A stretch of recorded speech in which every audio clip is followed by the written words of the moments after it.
Hello traders, ട്രേഡിങ്ങിനെ പറ്റി A to Z കാര്യങ്ങൾ കൃത്യമായിട്ട് പഠിച്ച് മനസ്സിലാക്കുന്ന ഈ ഒരു സീരീസിലേക്ക് എല്ലാവർക്കും സ്വാഗതം. അപ്പോൾ ലാസ്റ്റ് ക്ലാസ്സിൽ നമ്മൾ പഠിച്ച് നിർത്തിയിട്ടുണ്ടായിരുന്നത് സിംഗിൾ കാൻഡിൽസ്റ്റിക് പാറ്റേൺസിനെ പറ്റിയിട്ടാണ്. എന്നാൽ ഇന്നത്തെ ഈ ഒരു സെഷനിൽ നമ്മൾ പഠിക്കാനായിട്ട് പോകുന്നത് മൾട്ടിപ്പിൾ കാൻഡിൽസ്റ്റിക് പാറ്റേൺസിനെ പറ്റിയിട്ടാണ്. അപ്പോൾ ഡീറ്റെയിൽ ആയിട്ട് തന്നെ 2-3 കാൻഡിൽസിനെ വെച്ചുകൊണ്ട് നമുക്ക് എങ്ങനെയാണ് കാൻഡിൽസിനെ അനലൈസ് ചെയ്തുകൊണ്ട് പ്രൈസ് മുകളിലേക്ക് പോകുമോ അതോ താഴേക്ക് വീഴാനാണോ സാധ്യത എന്ന് മനസ്സിലാക്കാൻ കഴിയുന്നത് എന്ന് നമുക്ക് പഠിക്കാം.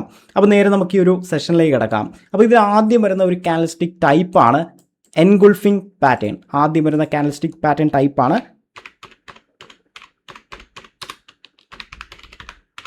എൻഗുൾഫിംഗ് പാറ്റേൺ. അപ്പോൾ എൻഗുൾഫിംഗ് പാറ്റേൺ നോക്കുകയാണെന്നുണ്ടെങ്കിൽ ബുള്ളിഷ് എൻഗുൾഫിംഗും ഉണ്ട്, അതുപോലെ ബെയറിഷ് എൻഗുൾഫിംഗും ഉണ്ട്.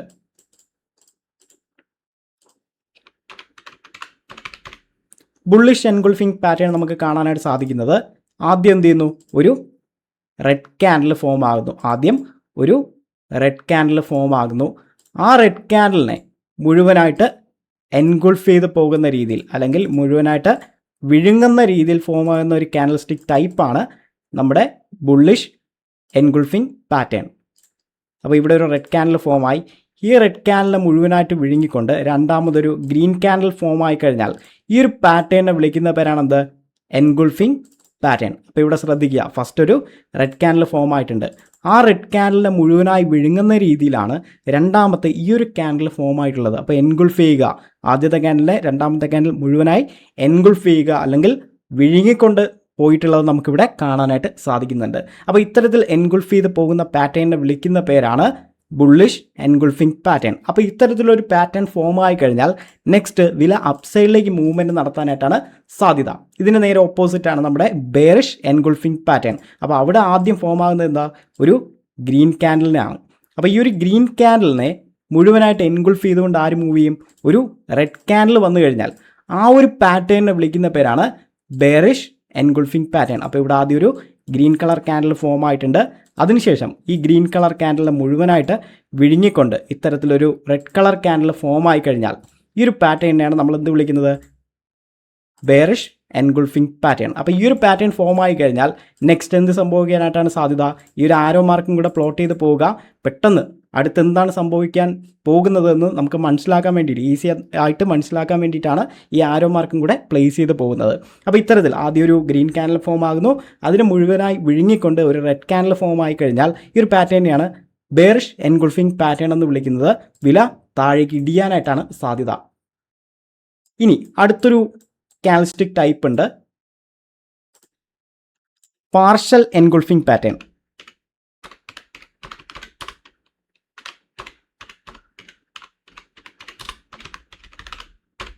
Partial engulfing pattern. അപ്പോൾ നേരത്തെ നമ്മൾ കണ്ട എന്താ, ആദ്യത്തെ ക്യാൻഡിലിനെ മുഴുവനായിട്ട് രണ്ടാമത്തെ ക്യാൻഡിൽ വിഴുങ്ങുന്നുണ്ട്, അത് ബുള്ളിഷിലായിക്കോട്ടെ ബെയറിഷിലായിക്കോട്ടെ. എന്നാൽ പാർഷ്യൽ എൻഗുൾഫിംഗ് പാറ്റേൺ നമ്മൾ എടുത്ത് നോക്കുകയാണെന്നുണ്ടെങ്കിൽ ഒരിക്കലും ആദ്യത്തെ ക്യാൻഡിലിനെ മുഴുവനായിട്ട് രണ്ടാമത്തെ ക്യാൻഡിൽ വിഴുങ്ങത്തില്ല. അപ്പോൾ ഇവിടെ എന്തുണ്ട്, ബുള്ളിഷ് പാർഷ്യൽ എൻഗുൾഫിംഗ് പാറ്റേണും ഉണ്ട്, അതുപോലെ ബെയറിഷ് പാർഷ്യൽ എൻഗുൾഫിംഗ് പാറ്റേണും ഉണ്ട്. ബുള്ളിഷും ഉണ്ട്, അതുപോലെ തന്നെ ബെയറിഷ് പാർഷ്യൽ എൻഗുൾഫിംഗ് പാറ്റേണും ഉണ്ട്. അപ്പോൾ ബുള്ളിഷ് പാർഷ്യൽ എൻഗുൾഫിംഗ് പാറ്റേൺ എടുത്ത് നോക്കുകയാണെന്നുണ്ടെങ്കിൽ ആദ്യം ഇവിടെ എന്ത് ചെയ്യുന്നു, ഒരു റെഡ് ക്യാൻഡിൽ ഫോം ആകുന്നു. ഓക്കെ, ആദ്യം ഇവിടെ നേരത്തെ കണ്ടതുപോലെ തന്നെ ഒരു റെഡ് ക്യാൻഡിൽ ഫോം ആകുന്നു. പക്ഷേ ഈ റെഡ് ക്യാൻഡിൽ മുഴുവനായിട്ട് വിഴുങ്ങുന്നില്ല, പാർഷ്യലി മാത്രമേ എന്ത് ചെയ്യുന്നുള്ളൂ, വിഴുങ്ങുന്നുള്ളൂ അല്ലെങ്കിൽ എൻഗുൾഫ് ചെയ്യുന്നുള്ളൂ. നോട്ട് ചെയ്യുക, ഇവിടെ പാർഷ്യലി മാത്രമേ എൻഗുൾഫ് ചെയ്യുന്നുള്ളൂ. ഒരു ഗ്രീൻ ക്യാൻഡിൽ വരുന്നു, പാർഷ്യലി എൻഗുൾഫ് ചെയ്ത് നിൽക്കുന്നത് നമുക്കിവിടെ കാണാനായിട്ട് സാധിക്കുന്നുണ്ട്. അപ്പോൾ ഇത്തരത്തിൽ പാർഷ്യലി എൻഗുൾഫ് ചെയ്യുവാണെങ്കിലും നമുക്ക് നെക്സ്റ്റ് എന്ത് സംഭവിക്കാനായിട്ടാണ് സാധ്യത, വില അപ്സൈഡിലേക്ക് മൂവ്മെൻറ്റ് സംഭവിക്കാനായിട്ടാണ് സാധ്യത. അപ്പോൾ എൻഗുൾഫിങ്ങിനും പാർഷ്യൽ എൻഗുൾഫിങ്ങിനും തമ്മിൽ ചെറിയൊരു വ്യത്യാസമേ ഉള്ളൂ. എൻഗുൾഫിംഗ് ആണെങ്കിൽ മുഴുവനായിട്ട് രണ്ടാമത്തെ ക്യാൻഡിൽ ആദ്യത്തെ ക്യാൻഡിലിനെ വിഴുങ്ങുന്നതാണ്. അതേസമയം പാർഷ്യൽ എൻഗുൾഫിംഗ് എടുത്ത് നോക്കിയാലോ, ആദ്യത്തെ ക്യാൻഡിലിനെ മുഴുവനായിട്ട് രണ്ടാമത്തെ ക്യാൻഡിൽ വിഴുങ്ങുന്നില്ല, പാർഷ്യലി മാത്രമേ വിഴുങ്ങുന്നുള്ളൂ അല്ലെങ്കിൽ എൻഗുൾഫ് ചെയ്യുന്നുള്ളൂ. അപ്പോൾ bullish partial engulfing pattern form ആയി കഴിഞ്ഞാൽ വില മുകളിലേക്ക് കൂടാനായിട്ടാണ് സാധ്യത. അതേസമയം bearish partial engulfing pattern form ആയി കഴിഞ്ഞാലോ, അവിടെ ആദ്യം ഫോം ആകുന്നത് ഒരു ഗ്രീൻ ക്യാൻഡിലാണ്. ആ ഗ്രീൻ ക്യാൻഡിലിനെയാണ് എന്ത് ചെയ്യുന്നത്, രണ്ടാമത്തെ റെഡ് ക്യാൻഡിൽ പാർഷ്യലി എൻഗുൾഫ് ചെയ്യുന്നത്. അപ്പോൾ പാർഷ്യൽ, അത് പേരിൽ തന്നെ നമുക്ക് കാണാം, പാർഷ്യലി എൻഗുൾഫ് ചെയ്യുന്ന പാറ്റേൺ ആണ് പാർഷ്യൽ എൻഗുൾഫിംഗ് പാറ്റേൺ എന്ന് പറയുന്നത്. അപ്പോൾ കൃത്യമായിട്ട് ഈ ആരോ മാർക്കും അതുപോലെ തന്നെ ഈ സ്ക്രീനിൽ ഞാൻ വരയ്ക്കുന്നത് പോലെ തന്നെ വരച്ച് മാർക്ക് ചെയ്തെടുക്കുക. പെട്ടെന്ന് നിങ്ങൾക്ക് മനസ്സിലാകാൻ വേണ്ടിയിട്ടാണ് ഇത്തരത്തിൽ വരച്ച് തന്നെ കാര്യങ്ങൾ വർക്കൗട്ട് ചെയ്ത് പോകുന്നത്. ഓക്കെ, അപ്പോൾ ഇത്തരത്തിൽ പാർഷ്യലി ആദ്യത്തെ ഗ്രീൻ ക്യാൻഡലിനെ ഒരു റെഡ് ക്യാൻഡിൽ എൻഗുൾഫ് ചെയ്യുവാണെങ്കിൽ ഈ ഒരു പാറ്റേണിനെ വിളിക്കുന്ന പേരാണ് partial engulfing, bearish partial engulfing pattern. Next എന്ത് സംഭവിക്കാനായിട്ടാണ് സാധ്യത? വില താഴേക്ക് ഇടിയാനായിട്ടാണ് സാധ്യത. അപ്പോൾ അടുത്ത ക്യാൻഡിൽ സ്റ്റിക്ക് ടൈപ്പാണ് ഹറാമി പാറ്റേൺ. അപ്പോൾ നേരത്തെ കണ്ട ആ ഒരു ക്യാൻഡിൽ സ്റ്റിക്ക് ടൈപ്പിനെക്കാളും എൻ്റയർലി ഡിഫറെൻ്റ് ആയിട്ടുള്ള ഒരു പാറ്റേൺ ആണ് ഹറാമി പാറ്റേൺ എന്ന് പറയുന്നത്. അപ്പോൾ ഇതിലും എന്തുണ്ട്? ബുള്ളിഷ് ഹറാമി ഉണ്ട്, അതുപോലെ തന്നെ ബെയറിഷ് ഹറാമി ഉണ്ട്. അതുപോലെ തന്നെ ബെയറിഷ് ഹറാമി ഉണ്ട്. അപ്പോൾ നേരത്തെ പോലെ എൻഗുൾഫിങ്ങോ കാര്യങ്ങളോ ഒന്നും ചെയ്യുന്നില്ല. ആദ്യം ഇവിടെ എന്ത് ചെയ്യുന്നു? ഒരു റെഡ് ക്യാൻഡിൽ ഫോം ആകുന്നു. ബുള്ളിഷ് ഹറാമിയെ പറ്റിയാണ് ആദ്യം നമ്മൾ പഠിക്കുന്നത്. ആദ്യം ഒരു റെഡ് ക്യാൻഡിൽ ഫോം ആകുന്നു. ആ റെഡ് ക്യാൻഡിലിൻ്റെ ഉള്ളിൽ ഒരു ഗ്രീൻ കളർ ചെറിയൊരു ക്യാൻഡിൽ ഫോം ആകുന്നു. ഇത്തരത്തിൽ ഒരു ഗ്രീൻ കളർ ചെറിയൊരു ക്യാൻഡിൽ ഫോം ആയി കഴിഞ്ഞാൽ ഈ ഒരു ക്യാൻഡിൽ സ്റ്റിക്കിനെ വിളിക്കുന്ന പേരാണെന്ത്? Bullish ഹറാമി pattern. അപ്പോൾ ഇത്തരത്തിൽ ഒരു ബുള്ളിഷ് ഹറാമി പാറ്റേൺ ഫോം ആയി കഴിഞ്ഞാൽ നെക്സ്റ്റ് എന്ത് സംഭവിക്കാനായിട്ടാണ് സാധ്യത? വില അപ്സൈഡിലേക്ക് മൂവ്മെൻറ്റ് നടത്താനായിട്ടാണ് സാധ്യത. അപ്പോൾ ആദ്യത്തെ ഒരു റെഡ് ക്യാൻഡിലിൻ്റെ ഉള്ളിലാണ് രണ്ടാമത്തെ ഈ ഒരു ഗ്രീൻ ക്യാൻഡിൽ വന്നിട്ടുള്ളത്. അപ്പോൾ ഇത്തരത്തിൽ ഫോം ആകുന്ന ഈ ഒരു പാറ്റേണിനെ വിളിക്കുന്ന പേരാണ് ബുള്ളിഷ് ഹറാമി. നെക്സ്റ്റ് അപ്സൈഡിലേക്ക് മൂവ്മെൻറ്റ് നടത്താനായിട്ടാണ് സാധ്യത. ഇനി ബെയറിഷ് ഹറാമി എടുത്ത് നോക്കുവാണെങ്കിലോ ആദ്യം ഒരു ഗ്രീൻ കളർ ക്യാൻഡിൽ ഫോം ആകുന്നു. ആ ഗ്രീൻ കളർ ക്യാൻഡിലിൻ്റെ ഉള്ളിൽ ഒരു ചെറിയ റെഡ് കളർ ക്യാൻഡിൽ ഫോം ആകുന്നു. ഈ രീതിയിലായിരിക്കും നമുക്ക് ബെയറിഷ് ഹറാമി പാറ്റേൺ കാണാനായിട്ട് സാധിക്കുന്നത്. അപ്പോൾ ഇത്തരത്തിൽ ഒരു റെഡ് കളർ ക്യാൻഡിൽ ഫോം ആയി കഴിഞ്ഞാൽ ഈ ഒരു പാറ്റേണിനെ വിളിക്കുന്ന പേരാണെന്ത്?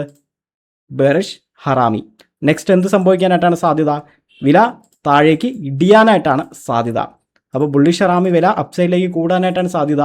ബെയറിഷ് ഹറാമി ആണെങ്കിലോ വില താഴേക്ക് ഇടിയാനായിട്ടാണ് സാധ്യത. ഇനി അടുത്തൊരു ടൈപ്പ് ഓഫ് ക്യാൻഡിൽ സ്റ്റിക്ക് പാറ്റേണിനെ പറ്റി ഒന്ന് പഠിക്കാം. Morning star. അപ്പോൾ മോർണിംഗ് സ്റ്റാർ പാറ്റേൺ എങ്ങനെയാണ് ഫോം ആകുന്നത് എന്ന് നോക്കാം. അപ്പോൾ ഇവിടെ ആദ്യം ഒരു റെഡ് കളർ ക്യാൻഡിൽ ഫോം ആകുന്നു. അതിനുശേഷം രണ്ടാമത് ഒരു ഗ്രീൻ ആകാം, റെഡ് ആകാം. ഇവിടെ ബുള്ളിഷ് ആകാം, ബെയറിഷ് ആകാം, മാറ്ററേ അല്ല. ചെറിയൊരു ക്യാൻഡിലാകണം എന്ന് മാത്രമേ ഉള്ളൂ. നോട്ട് ചെയ്യുക, ആദ്യം ഒരു റെഡ് കളർ ക്യാൻഡിൽ ഫോം ആകുന്നു, ഒരു ബെയറിഷ് ക്യാൻഡിൽ ഫോം ആകുന്നു. രണ്ടാമത്തത് അത് ബുള്ളിഷ് ആകാം, ബെയറിഷ് ആകാം, അത് മാറ്ററേ അല്ല. ട്രേഡിംഗ് റേഞ്ച് കുറവായിരിക്കണം, അല്ലെങ്കിൽ ചെറിയൊരു ക്യാൻഡിൽ ആയിരിക്കണം എന്ന് മാത്രമേ ഉള്ളൂ. മൂന്നാമത്തെ ക്യാൻഡിൽ എന്ത് ചെയ്യുന്നു? ഒരു ഹ്യൂജ് റെഡ് ക്യാൻഡിൽ ഇവിടെ ഫോം ആകുന്നു. ഒരു ഹ്യൂജ് റെഡ് ക്യാൻഡിൽ, അതായത് ആദ്യം ഫോമായ റെഡ് ക്യാൻഡിൽ അത്രത്തോളം വരുന്ന ഒരു ഗ്രീൻ കളർ ക്യാൻഡിൽ ഇത്തരത്തിൽ ഇവിടെ ഫോം ആയി കഴിഞ്ഞാൽ ഈ ഒരു പാറ്റേണിനെ വിളിക്കുന്ന പേരാണെന്ത്? Morning star. അപ്പോൾ ഇത്തരത്തിൽ മോർണിംഗ് സ്റ്റാർ എന്ന് പറയുന്ന ഈ ഒരു പാറ്റേൺ ഫോം ആയി കഴിഞ്ഞാൽ അടുത്ത് എന്ത് സംഭവിക്കാനായിട്ടാണ് സാധ്യത? വില അപ്സൈഡിലേക്ക് കൂടാനായിട്ടാണ് സാധ്യത. അപ്പോൾ ഇവിടെ എന്താ ശരിക്കും പറഞ്ഞാൽ നടന്നത്? ഇവിടെ വലിയ രീതിയിലുള്ള സെല്ലിങ് നടക്കുന്നു. അതായത് സെല്ലേഴ്സിൻ്റെ കൺട്രോളിലായിരുന്നു ഈ ഒരു പോയിന്റ് വരെയും. നമ്മുടെ ഈ ഒരു ക്യാൻഡിൽ നോക്കുവാണെങ്കിൽ അതിശക്തമായിട്ട് തന്നെ സെല്ലേഴ്സ് പ്രൈസ് താഴേക്ക് കൊണ്ടുപോകുന്നത് കാണാം. അതിനുശേഷം രണ്ടാമത്തെ ക്യാൻഡിലേക്ക് വരുന്ന സമയത്ത് ഇവിടെ കൺസോൾഡേറ്റ് ചെയ്ത് നിൽക്കുന്നു, അല്ലെങ്കിൽ ഒന്ന് ട്രെൻഡ് പൗസായി. സെല്ലേഴ്സിൻ്റെ അത്ര അധികം സെല്ലിംഗ് പ്രഷർ ഇവിടെ രണ്ടാമത്തെ ക്യാൻഡിൽ നമുക്ക് കാണാനായിട്ട് സാധിക്കുന്നില്ല. അവിടെ നിന്ന് എന്ത് ചെയ്തു? മൂന്നാമത്തെ ക്യാൻഡിൽ ആയപ്പോഴേക്കും ഇവിടെ ബയേഴ്സ് കൺട്രോൾ എടുത്തുകൊണ്ട് തന്നെ വില മുകളിലേക്ക് കൊണ്ടുപോകുന്നതാണ് മോർണിംഗ് സ്റ്റാർ എന്ന് പറയുന്ന ഈ ഒരു പാറ്റേണിൽ നമുക്ക് കാണാനായിട്ട് സാധിക്കുന്നത്. അപ്പോൾ മോർണിംഗ് സ്റ്റാർ പാറ്റേൺ ഫോം ആയി കഴിഞ്ഞാൽ എന്താണ് സംഭവിക്കാനായിട്ട് സാധ്യത? വില മുകളിലേക്ക് കൂടാനായിട്ടാണ് സാധ്യത. ഇതിൻ്റെ നേരെ ഓപ്പോസിറ്റ് ആണെന്ത്?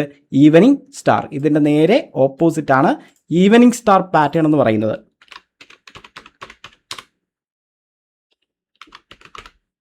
അപ്പോൾ ഇവിടെ ആദ്യം ഒരു ഗ്രീൻ കളർ ക്യാൻഡിൽ ഫോം ആകുന്നു. ഈവനിങ് സ്റ്റാറിൽ ആദ്യം ഒരു ഗ്രീൻ കളർ ക്യാൻഡിൽ ഫോം ആകുന്നു, അതായത് ബയേഴ്സ് വളരെയധികം സ്ട്രോങ് ആണ്. രണ്ടാമത്തെ ക്യാൻഡിലേക്ക് പോകുമ്പോൾ അവിടെ ഒരു ചെറിയ ക്യാൻഡിലാണ് ഫോം ആകുന്നത്. അപ്പോൾ നേരത്തെ പറഞ്ഞതുപോലെ തന്നെ ബുള്ളിഷ് ആകാം, ബെയറിഷ് ആകാം, അത് മാറ്ററേ അല്ല. ബുള്ളിഷ് ആകാം, ബെയറിഷ് ആകാം, അത് മാറ്ററേ അല്ല. മൂന്നാമത്തെ ക്യാൻഡിൽ എന്ത് ചെയ്യുന്നു? ആദ്യം ഫോം ആയതുപോലെ ഒരു നല്ല സ്ട്രോങ് ആയിട്ടുള്ള ഹ്യൂജ് റെഡ് കളർ ക്യാൻഡിൽ ഇവിടെ ഫോം ആകുന്നു. അതെത്തിനെയാണ് സൂചിപ്പിക്കുന്നത്? നല്ലൊരു സെല്ലിംഗ് പ്രഷറിനെയാണ് സൂചിപ്പിക്കുന്നത്. അപ്പോൾ ഇത്തരത്തിൽ ഒരു evening star candle pattern form ആയി കഴിഞ്ഞാൽ വില താഴേക്ക് ഇടിയാനായിട്ടാണ് സാധ്യത. ഇവിടെ എന്താണ് ശരിക്കും പറഞ്ഞാൽ നടന്നത്? ബയേഴ്സ് വളരെയധികം സ്ട്രോങ് ആയിരുന്നു ആദ്യം കാണുന്ന ഈ ഒരു ക്യാൻഡിൽ. എന്നാൽ അത് പക്ഷേ രണ്ടാമത്തെ ക്യാൻഡിലേക്ക് പോകുമ്പോഴേക്കും അത്ര അധികം സ്ട്രോങ് അല്ല. പ്രൈസ് വലിയ രീതിയിൽ അപ്സൈഡിലേക്ക് മൂവ് ചെയ്യുന്നത്, പൗസായി നിൽക്കുന്നത് നിങ്ങൾക്ക് ഇവിടെ കാണാനായിട്ട് സാധിക്കും. മൂന്നാമത്തെ ക്യാൻഡിലായപ്പോൾ ആര് കൺട്രോൾ എടുത്തു? സെല്ലേഴ്സ് കൺട്രോൾ എടുത്തുകൊണ്ട് തന്നെ വലിയ രീതിയിൽ പ്രൈസ് താഴേക്ക് കൊണ്ടുപോകുന്നത് നമുക്കിവിടെ കാണാനായിട്ട് സാധിക്കുന്നുണ്ട്. അപ്പോൾ ഇത്തരത്തിൽ ഒരു ഈവനിങ് സ്റ്റാർ പാറ്റേൺ ഫോം ആയി കഴിഞ്ഞാൽ വില താഴേക്ക് ഇടിയാനായിട്ടാണ് സാധ്യത. ഇനി എന്താണ് ഗ്യാപ്പ് അപ്പ് എന്നും എന്താണ് ഗ്യാപ്പ് ഡൗൺ എന്നും നമ്മൾ പഠിച്ചിരിക്കേണ്ടതായിട്ടുണ്ട്. അപ്പോൾ ജസ്റ്റ് വളരെ സിമ്പിളായിട്ട് ചാർട്ടിൽ പോയി തന്നെ നിങ്ങൾക്ക് ആ ഒരു ഗ്യാപ്പ് അപ്പും ഗ്യാപ്പ് ഡൗണും ഞാൻ ജസ്റ്റ് ഒന്ന് കാണിച്ചു തരാം. അപ്പോൾ നോർമലി നമ്മുടെ ഈ ഒരു ക്രിപ്റ്റോ കറൻസിയിൽ അത്ര അധികം പെട്ടെന്ന് ഈ പറയുന്ന ഗ്യാപ്പ് അപ്പും ഗ്യാപ്പ് ഡൗണും ഒന്നും കാണാനായിട്ട് സാധിക്കത്തില്ല. എന്നാലും നമ്മൾ ഈ ഒരു ഗ്യാപ്പ് അപ്പും ഗ്യാപ്പ് ഡൗണിനെയും പറ്റി കൃത്യമായിട്ട് പഠിച്ച് മനസ്സിലാക്കിയിരിക്കണം. അപ്പോൾ ഇവിടെ നോക്കുകയാണെന്നുണ്ടെങ്കിൽ നിങ്ങൾക്ക് കാണാം ഈ ഒരു ക്യാൻഡലും തമ്മിലിട്ട് പ്രൈസ് ഗ്യാപ്പ് നമുക്ക് ഇവിടെ കാണാം. നല്ല രീതിയിലൊരു ഗ്യാപ്പ് മുകളിലേക്ക് കാണാനായിട്ട് സാധിക്കുന്നുണ്ട്. അപ്പോൾ നമുക്കറിയാം ഇതൊരു ഗ്രീൻ കളറിൽ ഫോം ആയിട്ടുള്ളൊരു ക്യാൻഡിലാണ്. അതുകൊണ്ട് തന്നെ ഈ ഒരു ക്യാൻഡിലെ ക്ലോസ് വരുന്നത് ഈ ഒരു പോയിന്റിലാണ്. ഈ ഒരു ക്യാൻഡലിൻ്റെ ക്ലോസ് വരുന്നത് ഈ ഒരു ലെവലിലാണ്. അതേസമയം ഈ ഒരു ഗ്രീൻ ക്യാൻഡലിൻ്റെ ക്ലോസ് വരുന്നതോ അല്ലെങ്കിൽ ഓപ്പൺ പ്രൈസ് വരുന്നത് ഈ ഒരു റേഞ്ചിലാണ്. അതായത് കഴിഞ്ഞ ദിവസം, ഇത് ഡേ ക്യാൻഡിലാണ് കറൻ്റ് ഞാൻ പ്ലോട്ട് ചെയ്തിട്ടുള്ളത്, കഴിഞ്ഞ ദിവസം ക്ലോസ് ആയത് ഈ ഒരു ലെവലിലും അടുത്ത ദിവസം ഓപ്പൺ ആയത് ഈ ഒരു ലെവലിലുമാണ്. അപ്പോൾ ഇതിനെയാണ് നമ്മൾ ഗ്യാപ്പ് അപ്പ് എന്ന് വിളിക്കുന്നത്. അതായത് ഈ ഒരു ഗ്യാപ്പ് മുകളിലേക്കാണുള്ളത്. മുകളിലേക്ക് ആയതുകൊണ്ട് തന്നെ ഇതിന് നമ്മൾ വിളിക്കുന്ന പേര് ഗ്യാപ്പ് അപ്പ് എന്നാണ്. ഗ്യാപ്പ് അപ്പ് നോട്ട് ചെയ്യുക, ഗ്യാപ്പ് അപ്പ്. അപ്പോൾ വളരെ റെയറായിട്ട് മാത്രമേ നമുക്ക് നമ്മുടെ ക്രിപ്റ്റോ കറൻസി മാർക്കറ്റിൽ ഗ്യാപ്പ് അപ്പോ അല്ലെങ്കിൽ ഗ്യാപ്പ് ഡൗണോ കാര്യങ്ങളൊക്കെ കാണാനായിട്ട് സാധിക്കുന്നത്. അപ്പോൾ ഇത് കൃത്യമായിട്ട് മനസ്സിലാക്കി വയ്ക്കുക. ഇത്തരത്തിലൊരു ഗ്യാപ്പ് കാണുവാണ് എന്നുണ്ടെങ്കിൽ അത് ഗ്യാപ്പ് അപ്പ് ആണ് എന്ന് മനസ്സിലാക്കുക. അതേസമയം നിങ്ങൾക്ക് ഈ ഒരു പോർഷനിൽ ഇവിടെ ഒരു ഗ്യാപ്പ് ഡൗൺ കാണാനായിട്ട് സാധിക്കും. ഈ ഒരു ദിവസത്തെ ക്യാൻഡിലും തമ്മിൽ ഒരു പ്രൈസ് ഗ്യാപ്പ് നമുക്കിവിടെ കാണാം. അപ്പോൾ ഈ ഒരു ക്യാൻഡിൽ ക്ലോസ് ആയിട്ടുള്ളത് ഈ ഒരു ലെവലിലാണ് ഈ ഒരു ക്യാൻഡിൽ ക്ലോസ് ആയിട്ടുള്ളത്. ഓക്കെ, ഈ ഒരു ദിവസത്തെ ക്ലോസ് ആയിട്ടുള്ളത്. കാരണം ഇതൊരു റെഡ് ക്യാൻഡിലാണ്, താഴെയായിരിക്കും, ബോഡിയുടെ താഴ്ഭാഗത്തായിരിക്കും ക്ലോസ് വരുന്നത്. അടുത്ത ദിവസം ഈ ഒരു ക്യാൻഡിൽ ഓപ്പൺ ആയതോ ബോഡിയുടെ ഏറ്റവും മുകളിലാണ് ഓപ്പണിംഗ് വരുന്നത്. അപ്പോൾ ഇവിടെ താഴേക്കാണ് ആ ഒരു പ്രൈസ് ഗ്യാപ്പ് വരുന്നത്. ഈ താഴേക്ക് പ്രൈസ് ഗ്യാപ്പ് വരുന്നതിനെയാണ് നമ്മൾ ഗ്യാപ്പ് ഡൗൺ എന്ന് വിളിക്കുന്നത്. മുകളിലേക്കാണ് ആ ഒരു ഗ്യാപ്പ് എങ്കിൽ ഗ്യാപ്പ് അപ്പ് എന്നും, താഴേക്കാണ് ആ ഒരു ഗ്യാപ്പ് വരുന്നതെങ്കിൽ അതിനെ ഗ്യാപ്പ് ഡൗൺ എന്നുമാണ് വിളിക്കുന്നത്. അപ്പോൾ ഈ കാര്യങ്ങൾ കൃത്യമായിട്ട് നമ്മൾ മനസ്സിലാക്കിയിരിക്കണം. അപ്പോൾ ഇപ്പോൾ കുറച്ച് ക്യാൻഡൽസ്റ്റിക് പാറ്റേൺസിനെയൊക്കെ പറ്റി നമ്മൾ ഡീറ്റെയിൽ ആയിട്ട് പഠിച്ചു, മനസ്സിലാക്കി. ഇനി ഒരു ഗ്രൂപ്പ് ഓഫ് ക്യാൻഡൽസിനെ ഒന്നിച്ച് എങ്ങനെ അനലൈസ് ചെയ്യാം, അല്ലെങ്കിൽ എങ്ങനെയാണ് വില കൂടിക്കൊണ്ടിരിക്കുന്ന മാർക്കറ്റാണോ, അല്ലെങ്കിൽ വില ഇടിഞ്ഞുകൊണ്ടിരിക്കുന്ന മാർക്കറ്റാണോ, അല്ലെങ്കിൽ മുകളിലേക്കും താഴേക്കും പോകാതെ നിൽക്കുന്ന ഒരു സിറ്റുവേഷനിലാണോ മാർക്കറ്റ് ഉള്ളത് എന്ന് നമുക്ക് കൃത്യമായിട്ട് ഐഡൻറ്റിഫൈ ചെയ്യണമെന്നുണ്ടെങ്കിൽ, ആ ട്രെൻഡ് നമുക്ക് മനസ്സിലാക്കണമെന്നുണ്ടെങ്കിൽ കുറച്ച് രീതിയിലുള്ള അനാലിസിസ് നമുക്ക് ചെയ്യാനായിട്ട് സാധിക്കുന്നതാണ്. അപ്പോൾ ഇനി വരുന്ന സെഷനിൽ ഡീറ്റെയിൽ ആയിട്ട് അതിനെപ്പറ്റി നമ്മൾ പഠിച്ച് മനസ്സിലാക്കുന്നതാണ്. അപ്പോൾ ഈ ഒരു സെഷനുമായിട്ട് ബന്ധപ്പെട്ട് നിങ്ങൾക്ക് എന്തെങ്കിലും ഡൗട്ട്സോ കാര്യങ്ങളോ ഉണ്ടെങ്കിൽ നമ്മുടെ ടെലഗ്രാം ഗ്രൂപ്പിൻ്റെ ലിങ്ക് ഞാൻ ഈ ഒരു വീഡിയോയുടെ ഡിസ്ക്രിപ്ഷനിൽ കൊടുത്തിട്ടുണ്ടാവും. എല്ലാവരും എന്ത് ചെയ്യുക, ഗ്രൂപ്പിലേക്ക് ജോയിൻ ചെയ്യുക. എന്ത് ഡൗട്ട് ഉണ്ടെങ്കിലും ഗ്രൂപ്പിൽ ചോദിച്ചു കഴിഞ്ഞാൽ കൃത്യമായിട്ട് ക്ലിയർ ചെയ്ത് തന്നെ നമുക്ക് മുന്നോട്ട് പോകാനായിട്ട് സാധിക്കുന്നതാണ്. ഓക്കെ, അപ്പോൾ ഈ ഒരു സെഷൻ ഇവിടെ വൈൻഡപ്പ് ചെയ്യുവാണ്.